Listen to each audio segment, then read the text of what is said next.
Eli and Sydney, are you in there somewhere? It's week number 5 of music and it's October, which means it's creepy and there's all kinds of weird stuff going on. And it's Halloween and there's lots of fun Halloween things to do in music class.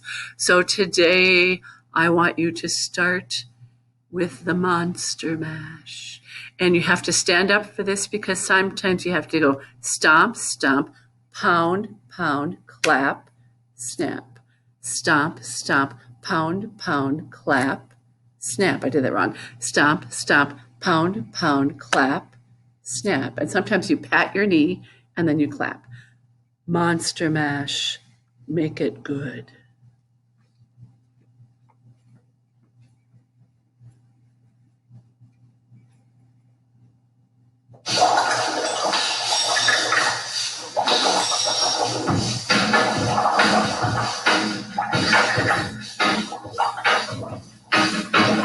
Stomp, clap, clap, clap, pat, clap, pat, clap, pat, clap, pat, clap, pat, pat. Stop, stop, pound, pound, clap, snap. Stop, stop, pound, pound, clap, snap. Stop, stop, pound, pound, clap, snap. Stop, stop, pound, pound, clap, snap. Cat, clap, pat, clap, pat, clap, pat, clap, pat, clap, pat, clap, pat, clap, pat, clap. Stop, stop, pound, pound, clap, snap. Stop, stop, pound, pound, clap, snap. Stop, stop, pound, pound, clap, snap. Stop, stop, pound, pound, clap, snap. Pat, clap, pat, clap, pat, clap, pat, clap, pat, clap, pat, clap. Rest. Pat, clap, pat, clap, pat, clap, pat, clap, pat, clap, pat, clap, pat, clap, pat, clap. Stop, stop, pound, pound, clap, snap. Stop, stop, pound, pound, clap, snap. Stop, stop, pound, pound, clap, snap.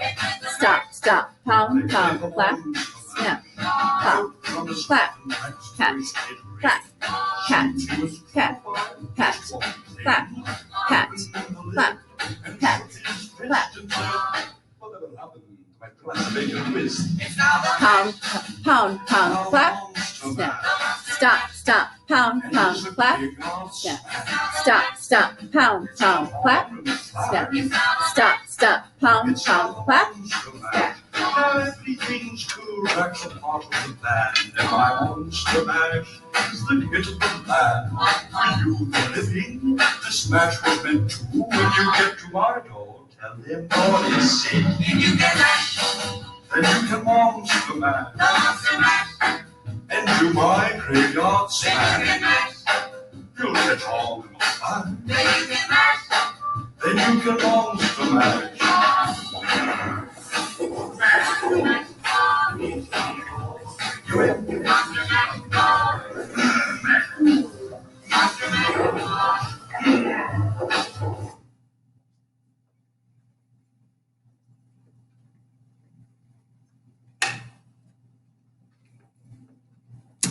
Okay, maybe you were busy decorating your house or getting things ready for Halloween.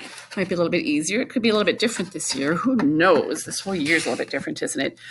We are going to start talking today about some terminology, things that are important in music. And in 5th grade, we do this. We learn about some different things. And there are some terms that you are going to have to memorize. And some of them you might know already. Some of them we've talked about in other times, other years. But it's kind of important in 5th grade to learn some of this terminology. And there's going to be a few words that I need you to look up. There isn't really homework this week, but I'm going to have you look up a few definitions for some words that we're going to be talking about when it comes to music. And the first thing I want you to do is I want you to listen to 2 pieces of music, and it's the very same song, but they're a little bit different, and I want you to see if you can tell what's going on and what's different about it. We might, and you don't have to sing it. I might not even play the whole song, but this song is called Chester.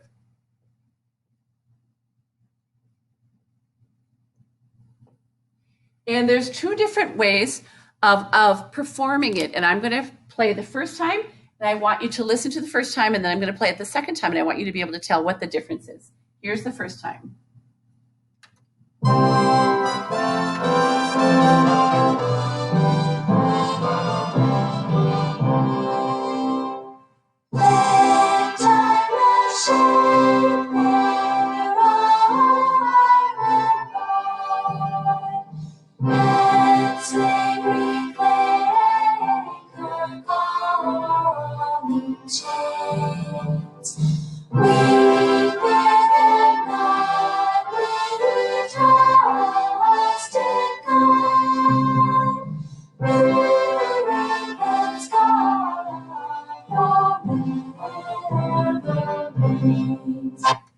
Okay, that's one way of playing it. And there's another thing that we're going to talk about before we even start this, and it's called something in music. It's called tone color.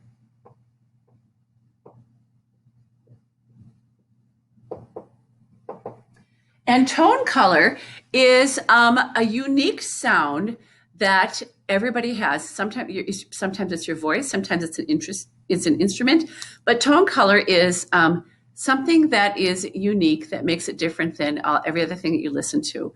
And for example, some of us have brown eyes, and some of us have blue eyes, and some of us have blonde hair. We are each unique in our own ways, and you don't really realize it, but your voice is unique in its own special way too. And a tone color is the unique sound that you have.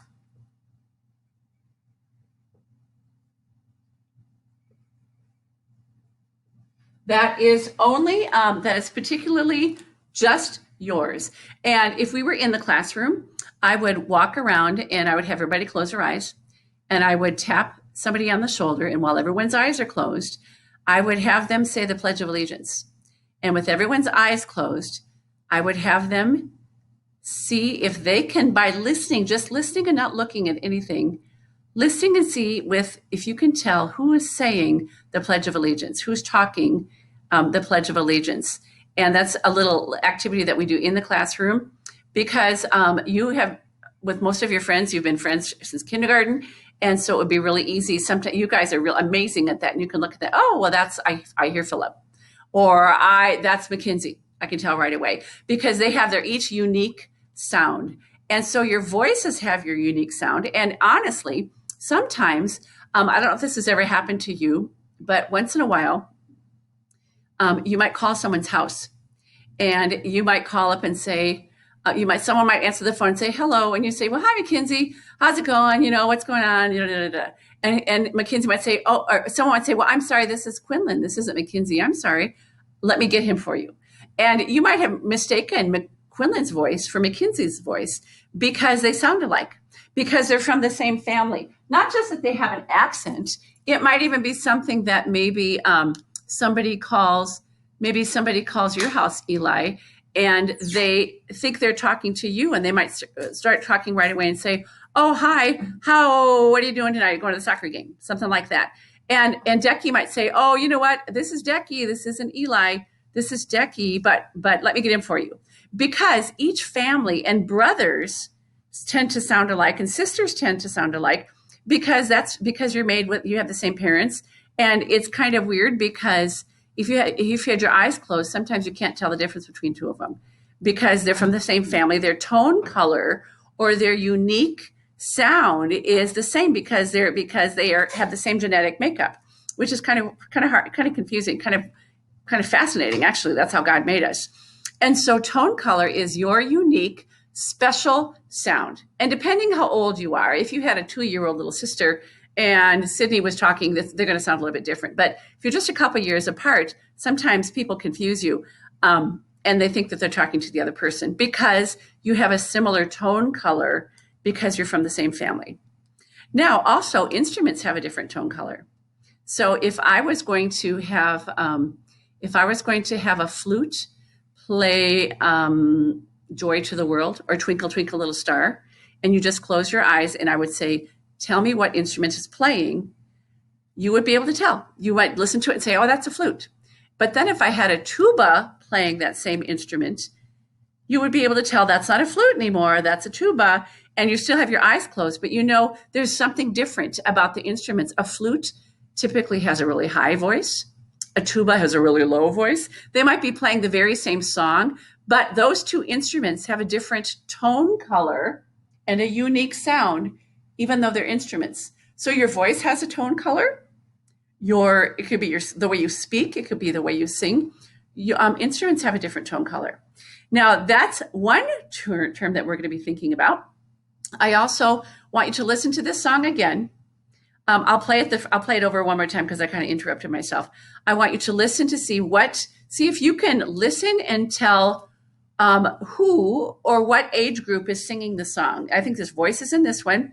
See if you can tell if it's an older person, a younger person, if it's a whole bunch of people, if it's a couple of people, if it's one person by themselves. Just listen without me telling you, and see if you can, just by listening, have a couple of different words that describe the performers, who it is because of the tone color that they have. Here we go.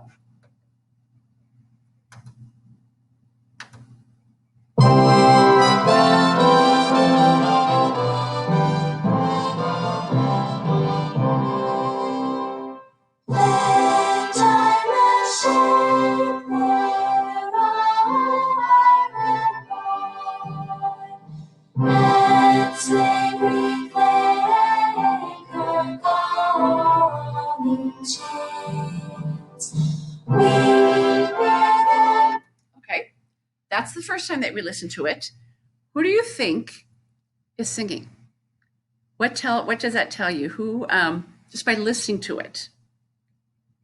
Come up with a couple of different words that describe the voice or the voices.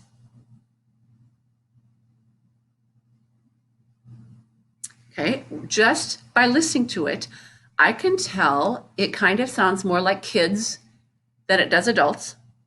Okay, it doesn't sound like an old man or an old grandpa. It kind of sounds like kids. It's hard to tell how many because they're all singing the same part. There might be 2 or 3 or 4. It sounds like it's more than one, but they sound like young kids. And it's even hard to tell when kids are talking or singing. It's hard to tell if they're boys or girls because their voices aren't that much different.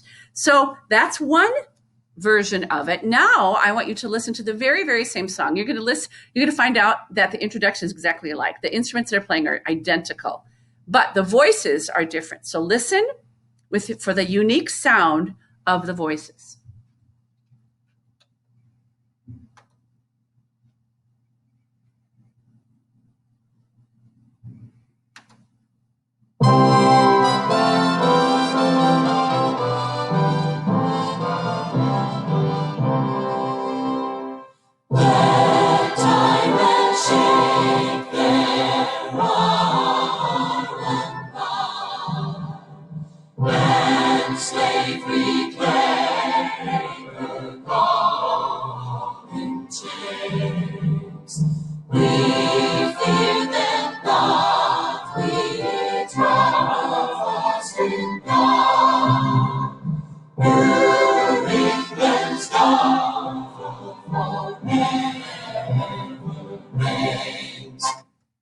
Okay, that time, just listening to the voices, pick 2 or 3 words. How would you describe that performance? The instruments were the same. They were doing exactly the same thing. It was the voices that were different. Think about ages. This time I didn't hear kids. The last time everybody was singing the same part, so it was hard to count how many people were there. This time, I think I heard older people. I heard some women. I heard some men. They were singing different parts. Listen again, and this time listen to see if you can hear the women and the men. See if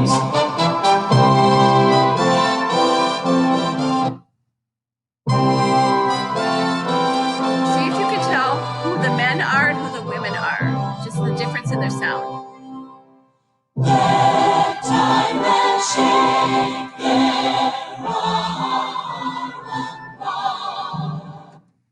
Okay, can you tell? Guys have lower voices, women have higher voices. They sounded older than the kids the first time around. It was the very same song, but because there were different ages of people singing, the tone color was different. And this time, honestly, when the men and women were playing, singing, there were a lot of different parts going on at the same time. It wasn't all the same thing.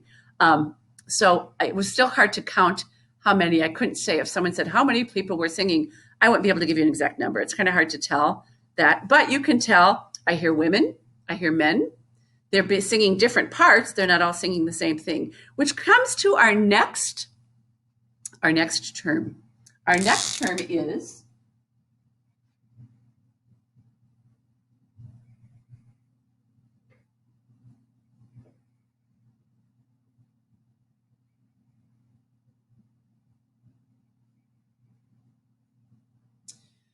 okay. There are two different things going on in those songs. Vocal is this word is kind of like the same word voice, okay? So that when you see something that's vocal, that means that someone is using their voices to sing. Vocal, a song is voices. This isn't a very good marker, is it? Let's see here. So you can find a different marker. If there's a song that's being performed and you hear people singing, that is a vocal song. But this song had both because I heard instruments too. So VOC kind of is the first part of vocal. Instrumental is reminding you of instruments. So in this particular song, there were both voices and instruments. Okay, so that is another thing. You can listen to it. If you just listen to it in the tone color, do you hear voices? Do you hear instruments? Do you see hear a combination of both? And in that song, there really was a combination of both. I want to tell you two more terms today because I'm gonna have you look up at the dictionary, and I want you to write a couple of definitions, okay, for some of the things we're learning today. Unison is one more term.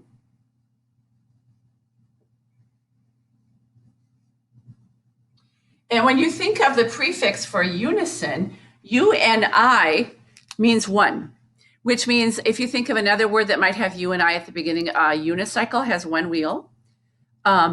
Unicorn has one horn.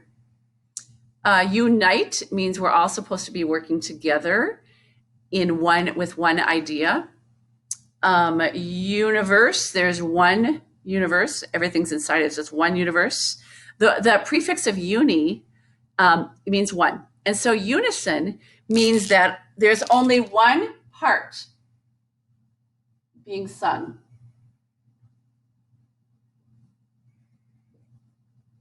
Or played, maybe it's going to be an instrument. But if everybody is singing the very same part, and honestly, at Christmas concerts and stuff, a lot of times we're all singing the same part.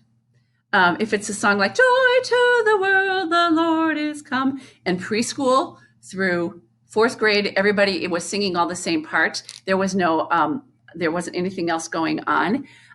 It's kind of hard to tell how many people are there. Again, now listen carefully to the very first version of this song, Chester, because this is where the kids were. They were children singing, but they're all singing the same part, and it's really, really hard to count. I think it's impossible to count and say, oh, I count 7 kids, or I count 12 kids singing, because they're doing a really good job, and they're all singing one part, only one part, and so they're all doing the same thing. And when we're over at church, most of the time, when you open the Gather book and everybody turns and opens a book to sing a song, everybody's singing melody or singing one part. Listen again. This is an example of this song. Everybody's singing the very same part. So it's even hard to count how many people are singing.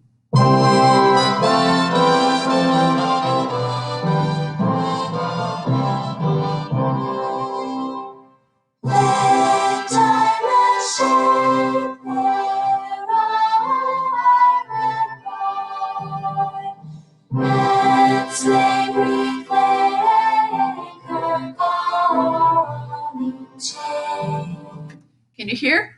It's a bunch of kids, and they're all singing the very same thing. And because they're all doing the same thing, it's really hard to tell. If they're really doing a good job and listening to each other and trying to sound like the other person next to them, it's hard to count. It's hard to tell how many people. It could have been 3 people. It could have been 10 people. Could have been more if they were doing a really good job. So unison is one way of performing. The opposite of unison is this. And this is our last word for today.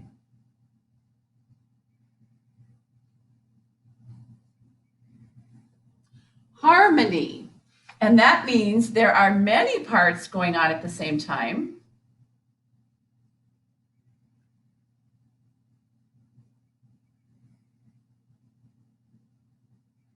There are lots of things going on at the same time. And the example for this one is when the men and women are singing together. There's somebody singing a high part. They're all singing the same words at the same time, but where they're singing and the melody on the staff, some of them are in Mrs. Trebleclough's neighborhood, the high stuff. Some of them are singing it in Mr. Basscliff's neighborhood, the lower notes. They're all singing the same words, and the rhythm is the same, but where they're singing in the musical alphabet is different. And so you cannot sing unison and harmony at the same time. They're opposites. Unison means everybody and whoever is singing is all doing the same part, one part. And there might be 100 people in a choir, and they might all be singing unison. If they're all doing the very same thing, there's only one part, and there could be 100 people. There could be 500 people, and they're all singing one part. There could be harmony means that there's more than one part going on. So there could be lots and lots of parts, or there could just be two. Two is more than one.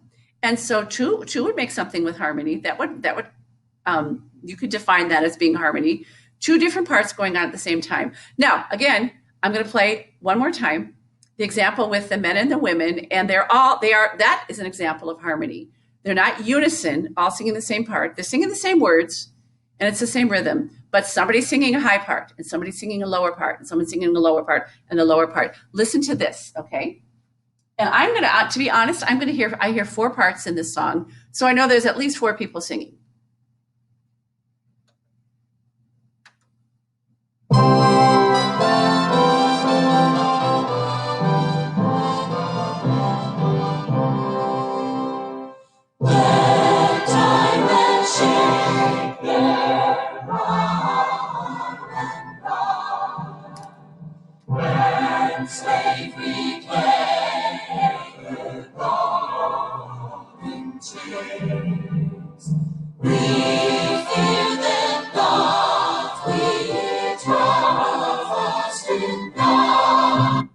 And if you were going to open up our textbook, and you would see on one side of the page the unison music and the harmony music, very same song, they would look quite a bit different, because if there's harmony and there's four different things going on at once, there's going to be a lot more notes. And on that page that you're looking at, there's going to be some of the notes in Mrs. Trebleclough's neighborhood. Some of the notes are going to be in Mr. Basscliff's neighborhood. If you're looking on the side of the page that is just the kids singing unison, and there's only one part, there's only one thing going on at once. When it comes to singing, there's only one thing going on at once. So that page would look a lot simpler and would be a lot easier to follow, because there's only one thing to follow instead of many things to follow at the same time. Now, I'm going to, in your Google Doc, in your instructions for this week, I'm going to write down some of these terms, and I want you to go in, whether it's on the computer or in a book dictionary, a real book dictionary, I want you to look up the official definitions for these words. I want tone color, I want vocal, instrumental, unison, and harmony. 1, 2, 3, 4, 5. 5 different terms, and I don't just copy what I wrote on the board. I want the official definition of it, okay? Because you're going to need to know that the next time we meet, there'll be some other things to add to it. But these are important terms when we're talking about music. And you might be a choir in the high school. You might be in the mass choir in middle school, things like that. Or you might be in band. All of these things. There are unison songs in band. It's not just singing voices. Maybe everybody in the whole band is playing one part. They still might have different tone color. A flute might sound different than a trumpet, might sound different than a French horn. But if they're all on one part, and the one part going on at the same time, that's unison. You definitely, when you get a little bit older, bands have harmony going on. Definitely have harmony. And there's lots of things multiple parts going on at the same time. So big words. We didn't talk about this much in fourth grade. We're in fifth grade now, so we're learning some of the big official terms for music. And I'm going to send you with your Google Doc a document for you to write down the definitions of these terms, and have a great week. See you later.